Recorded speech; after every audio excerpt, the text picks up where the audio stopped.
Welcome to Get Paid for Your Pad, the definitive show on Airbnb hosting, featuring the best advice on how to maximize profits from your Airbnb listing, as well as real-life experiences from Airbnb hosts all over the world. Welcome.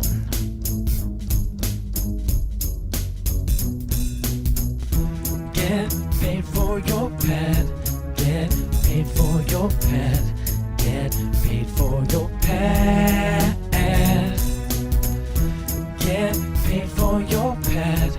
Get paid for your pad. Get paid for your pad. Don't wait for the day after check-in to get paid. Visit payfully.co to learn how to get paid months in advance for your upcoming bookings on Airbnb, VRBO and other platforms. That's payfully.co. This week in the world of Airbnb. Welcome everybody. I am here with Margot Schmorak, who is the CEO of Hostfully. Margot, how are you doing? I'm great. How are you? Very well, thank you. We have a lot to talk about. I thought we'd start with a really fun topic. There's a company that I've never heard of before. It's called Click&Boat. Have you heard of this company? No, but I have heard of several other companies like this one, but I haven't heard of this specific one. Early days in Hostfully, this was probably like 2 years ago, we saw a company pitch that also had a similar model, which is really cool boat rentals, which I think is brilliant because if you have ever owned a boat, it's expensive. You never use it as much as you'd like. And I'm sure people would love to get more income out of their boats. Yeah, last week we talked about RVs and the platform for RVs. And this week we'll talk about this boat platform. I've never heard of it, but again, like we mentioned last time, I think it's a great idea to have a platform for those boats because I had a look at the site and I looked at the prices, to rent boats, and they're pretty affordable. I'm looking at a boat here, pretty nice sailing boat for $75 a day, and this is actually one in San Francisco. This company is actually a French company, and I think they're bigger in Europe than in the US. But yeah, like you said, I mean, if you buy a boat, you just know that it's going to cost a lot of money and you're not going to use it as much as you're planning to. So, it's just easier to rent. But then, renting a boat can be a bit of a hassle, especially, in tourist destinations, you can rent boats, but they usually charge ridiculous prices. And that also makes sense because for that business model, you're not going to rent out your boat 300 days a year or something, right? It's probably like something during the peak season or something, So boats always cost a lot of money. And on the site, it looks pretty affordable. Really? That's cool. I'm actually clicking into it right now. It's Click&Boat, like click and then ampersand BOAT. I also thought it was really important that you can actually rent a captain. Yeah. Because I was like, that seems just otherwise you're just adding a lot of craziness to your experience. I don't understand how you could not rent a captain. So yeah, absolutely. But that's something for them to figure out. I guess it depends a bit on what kind of boat you rent because they have all sorts of rentals. Rentals range from $55 a day for a small sailing boat to as much as $250,000 a week, including your own captain for up to 12 people aboard a 52-meter super yacht in Cannes on the French Riviera. Ooh, so, that sounds nice. That sounds very nice. $250K a week. I don't know about you, but as of yet, I won't be able to afford that, but, I'm working on it. But yeah, exactly. I think for this company, though, it will be hard because there's such a huge range. Like I'm looking at the San Francisco, there's 2 San Francisco options, one in Sausalito, one in Emeryville. One is, the prices are in euro because it's a European-based company. €75 per day for a little boat out of Sausalito, or €435 per day for a bigger boat. Looks like it's maybe 40 feet with a captain. But what I was going to say is that it seems like it's going to be tricky to, like, is this for luxury rentals or is this for just me and my kids? Like, you know what I mean? It seems like it's going to be hard for them to figure out how to get customers because that's a huge range, $250,000 to €75. Yeah. Well, they do have 150,000 members, 22,000 boats in 30 different countries around the world, with or without your own captain. Most boats are used only 10 days per year. It costs a lot of money. Apparently, people only use a boat 10 days per year on average. So that's really a big expense for just those those 10 days. There's a couple other competitors in the market. I mentioned this is a European company, so that's why I looked up San Francisco just to see if there was anything available in the US. But there's another one that was founded in San Francisco that has 90,000 boats. So that's a bit bigger. Get My Boat, it's called. And then there's also Boat Setter. So there's a bunch of these boat sharing platforms around. Yeah. And that's not even the one that I saw. I saw another one. I can't remember the name of it right now. You could maybe even rent these boats instead of a hotel or instead of an Airbnb, right? If it has a bedroom. I was looking at Airbnbs in Miami, and one of the cheapest options was actually a small sailing boat that was docked in the harbor. It's just a small sailing boat with one bedroom. And Miami is an expensive destination. I want to rent something on South Beach, and I'm looking at $200 a day, pretty much at the minimum. Yeah. There are actually these really cool houseboats in Sausalito near San Francisco that are not just a boat; they're like a house. They just kind of float on a platform almost. So I could see that being super cool. But again, like, do you go looking for a place to stay or do you go looking for a boat? That's the question. If you go looking for a place to stay, then Airbnb has a leg up. If you go looking for a boat, then one of these boat platforms has a leg up. And I'd be surprised if you have a lot of people saying, oh, I want to go stay on a boat. I'm sure they're out there, but you know what I'm saying, right? Yeah. Like, more people are looking for a place to sleep. Oh, yeah, for sure. For sure. All right. Well, a little bit heavier topic. Airbnb is cracking down on sex trafficking. This is an article on the travelweekly.com, Australian news site. Home sharing service Airbnb has vowed to crack down on pop-up brothels which sexually exploit women and girls internationally.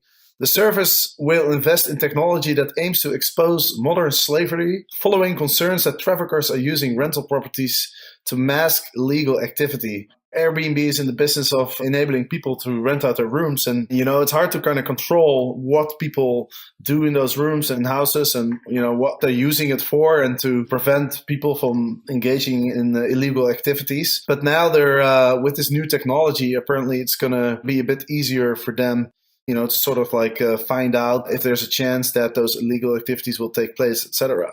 Yeah, I think it's cool. I mean, it's an interesting idea that it's going to be basically, they're going to use their existing screening techniques, which is like, what does that mean? I mean, I hope they would be like screening people out based on just that, but then they're going to use this additional data set from Polaris. I wonder, it must be some sort of police, set of data from the police plus, I don't know, but maybe patterns that they see that create brothels. My first take at this article was actually that I read that flight attendants are the number one source of accurate tips about sexual trafficking, basically, because they see people on airplanes who are flying with minors, basically, and they are alerting the authorities, and it happens all the time. And so all the major airlines, this is something that I had no idea about, they actually are trained to recognize signals for human trafficking. And then also they have like a plan when the flight lands of how to manage that person getting off the plane. So they actually notify the authorities in the air. And then when they show up at the destination, there's whoever needs to be there to basically meet the person and question them when they get off the plane. So it's interesting that this is sort of like the very, very dark underbelly of travel. I don't think that anyone feels like travel is like really helping these people, but everything that travel can do to stop them is a good thing. Yeah, absolutely. I didn't know that about the flight attendants, but yeah, hopefully this system will contribute towards bringing down these cases. Mm-hmm. In the same article also mentions that the Airbnb could be on its way to become agent-friendly, as they call it, thanks to a new partnership. They teamed up with an Australian-founded hotel distribution platform. It's called SiteMinder, giving the home-sharing service access to hotel rooms as well as private accommodations. So I don't know if this means that Airbnb is going to list hotels' inventory on Airbnb. That seems a bit against the whole idea of doing Airbnb. No, that was announced actually last week, that they are doing that. I can pull up the article, but they are going to be listing hotel rooms on Airbnb. I thought you guys may have covered that in the previous week, but yeah, no, actually that was announced, I think 2 weeks ago. So the Airbnb is becoming just like Expedia or any other major online travel agency. They're called OTAs, and they are going to be listing hotel rooms. Interesting. I didn't know that. Yeah, that's big news. I got to find the article now.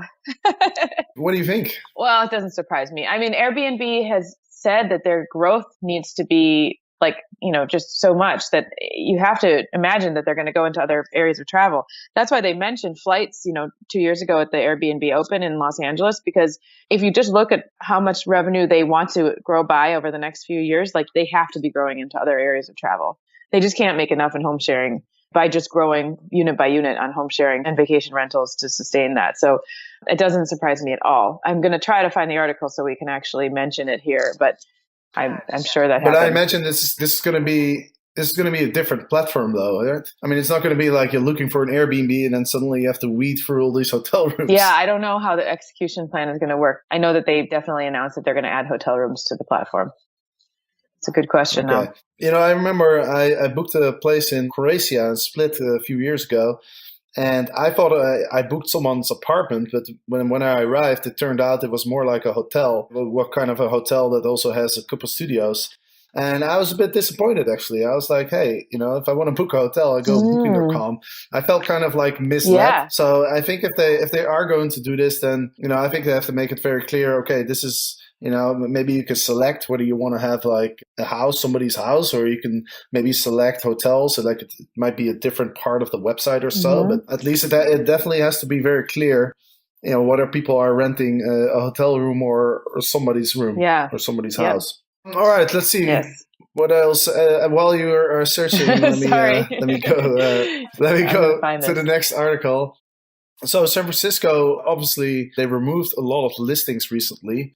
And there's an article on Fast Company that actually states the number of listings that went down. So the number of listings in San Francisco dropped from 8,740 in August, right before the new rules kicked in, to 4,191 in January. Yes. So over 50% decline. And Airbnb wasn't the only platform that was hit. Flipkey also saw its amount of listings decrease from 401 to 78. So that's like 75%. You only have 78 listings left. I mean, it's almost no point looking on Flipkey anymore if you want to stay in the San Francisco. HomeAway, their listings about halved to about 500. So HomeAway still has about 500 listings in San Francisco. So it really had a big effect. San Francisco only allows people who actually live in their home to rent out rooms short term. And they're restricted to 90 nights a year. And people who have their second home can only rent out for a month or more at the time. So they can't be doing Airbnb at all. And that's why all these listings were removed. You need to register as well, the local authorities. Anyway, so that's a pretty big decrease. Yeah, and I have to say, Jasper, I'm kind of proud of us because on a previous show, we estimated the number of units that we thought were going to be able to stay live with Airbnb. And we were really close. I think we said 4,500. So good job for us. Yeah. I don't remember. But anyway, I'll take the credit. I was like, wow, that was pretty accurate. I mean, that's kind of what my sense was too. So, it's also this interesting. So yeah, I agree. Like Flipkey decreased by a huge percentage, but the volume was so low. There's this saying in startups that, you want to start small and then go big. And so a lot of companies start in their local market and then they figure out the problems there and then they expand, which is definitely what Airbnb did. They started listing rooms for conferences here in San Francisco way back in the day. But there's also a double-edged sword to that because sometimes your local market, which is exactly what happened here, will exhibit some different characteristics than other markets. I mean, I think actually all markets will be regulated, so it's a good lesson.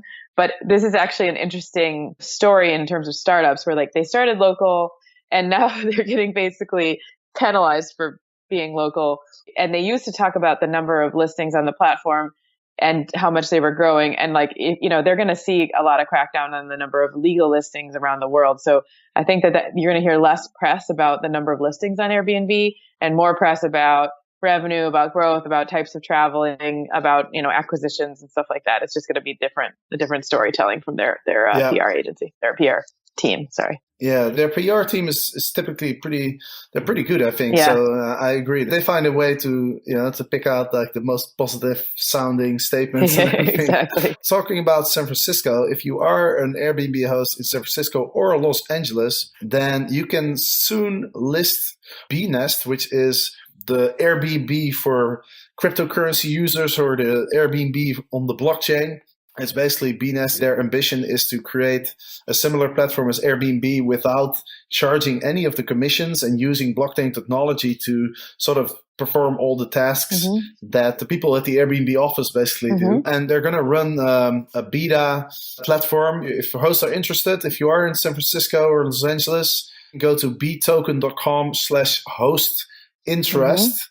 And there you can sign up. You'll be redirected to a Google form. You can fill out your details, and then bToken will they'll get in touch with you and see if you qualify. I think I only want to start with Superhosts because the way the system works is they actually have the users of the platform perform a lot of the tasks that Airbnb does. So like the reviews and the arbitrage and all the customer support, all that kind of stuff. So they really want to start out with with the Superhosts who have experience and who will be capable of doing that. And those users will be rewarded for their efforts by receiving bTokens. And the bTokens is kind of the currency of this particular platform. So if you want to check it out, go to btoken.com/hostinterest. I'm personally expecting quite a lot from this company. They raised $5 million in their pre-ICO, which is like an ICO, initial coin offering, where only selected investors can participate. But then they also raised another 5 million.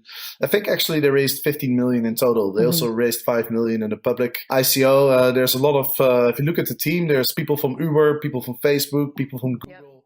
It looks like they have a pretty good team. So I've personally invested in this company. You did. I was going to ask you. Just as a disclosure. Yeah, one of my co-founders tried to buy the bToken, and apparently there was like a waiting list of like 2,000 people.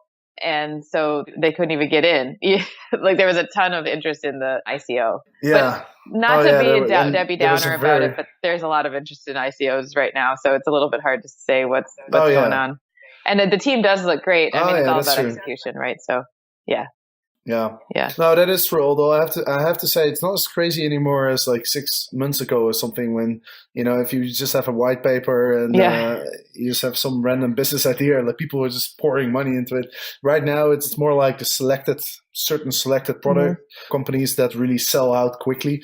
But anyway, we'll see how, it's still a long road, obviously, until they have a lot of users and they, we can see that it works and everything. But who knows? It'll be interesting to follow. So did you invest by buying a bToken, or did you invest in the company separately? Well, I got lucky because a friend of mine, he's really deep into the whole ICO and crypto world, and he was able to get in on the pre-sale. Oh, got it. Cool. He allowed me to participate. You know people, Jasper. You're a person who knows people. It's good to know people, isn't it? Yeah. Let's see. Oh, yeah, there was an article on Fast Company that talks about the reasons why people don't use Airbnb. Now, we talk a lot about the reasons why people do use Airbnb. But here's, I just thought it was interesting to sort of see the main reasons why people don't use Airbnb. So 38% prefer hotel services.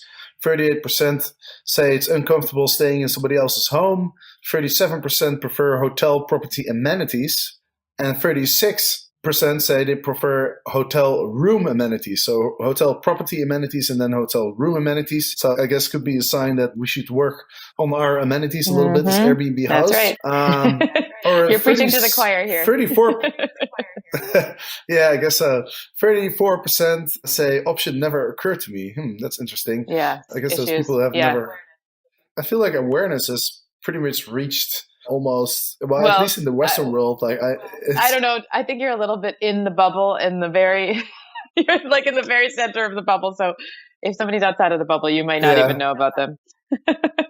Yeah, you're probably right. I guess you're right. I kind of feel like everybody knows about Airbnb, Well, I hope you feel that way. That's your job. Right, I guess so. Airbnb has changed the way people rent forever, but actually getting paid is still a pain. That's where Payfully comes in. Payfully is a safe and secure way to get paid for your upcoming reservations within 24 hours of them being booked. Payfully deposits directly into your bank account, with funds typically available within 24 hours. Payfully works with all the major platforms, Airbnb, VRBO, Guesty and others. They've helped thousands of hosts expand their business, cover unexpected expenses and stabilize their income. Visit payfully.co for your first request free with code GPFYP. That's payfully.co, promo code GPFYP. Anyway, some other reasons that people don't want to stay in an Airbnb. Renting a home is too expensive. They don't need the extra space. Concern about safety. Concern about cleanliness. Not sure what to do if there is a problem during stay. Not comfortable with booking and payment process. So those are the main reasons that people go to hotels instead of Airbnb. Let's see, the last article. Airbnb versus VRBO. Yeah. Everything you need to know about both accommodation sites. I think what's interesting to see is just kind of like the differences between the two. I mean, VRBO is more like a traditional vacation rental website, which means that there's no private rooms or shared spaces. It's just entire properties, and usually the host won't be there when you're there. So let's see what else is different. I think the fee structure is a bit different. VRBO used to only have the option that hosts had to pay a fixed fee. I think it was $149, but now they've changed that. You can now choose either pay 8%, so that's a lot more than on Airbnb. On Airbnb, hosts pay about 3%. You can pay 8% per booking, or you can pay a flat fee of $499 per year. So either, let's say, $500 per year, or you're paying 8% per booking. Mm-hmm. So I guess if you're renting a lot on VRBO, then I guess the $500 is actually not that much. Yeah, and actually that's not totally accurate, because VRBO is really pushing their listings to get onto the pay by booking model. They're going to sunset that annual listing fee. I don't know when, but they will be. It's in their financial planning if you look at their financial statements. So I just wanted to mention that. If people are thinking about getting on VRBO, I think it's a great platform. People love using it. So there are other reasons to be excited about using VRBO, but the pricing is probably going to converge on the Airbnb model, because Airbnb is making so much more money than VRBO. Yeah. Right. Yeah, and 8% is also quite a lot.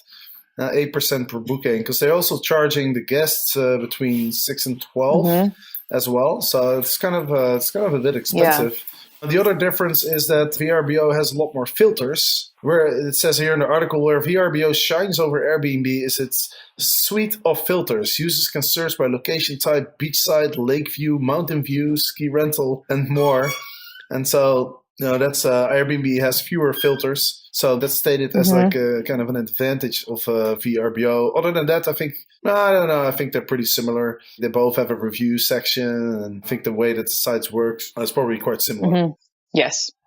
I just stayed in a vacation rental last weekend, and it was actually, I think it was originally through a vacation rental company, and then, I think it was maybe VRBO, but we actually rented directly from the owner. This is the first time I've ever done that. It was like kind of an off-market house. It was a great house for what we needed it for. There were 4 families, super chaotic, lots of kids, but the house was like exactly what we needed. And the biggest difference from the consumer side, from what the renter side, was that even though his nightly price was higher, when you added in all the fees that the management company was charging, the price ended up being like 15% lower than all the other properties that we looked at. So so fees is a really substantial part of the nightly price if you think about it like that.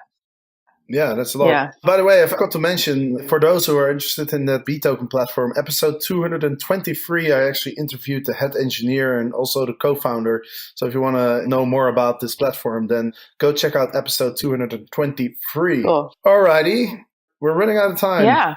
Lots of news this week. I need to let you go, Margot. Yeah, thanks. We are delighted to be part of the show. Thanks for having me on. It's fun to chat every few weeks. Awesome. And for the listeners, thanks for listening. And of course, Monday, another episode. So make sure you check it out. Get paid for your pet. Get paid for your pet. Get paid for your pet.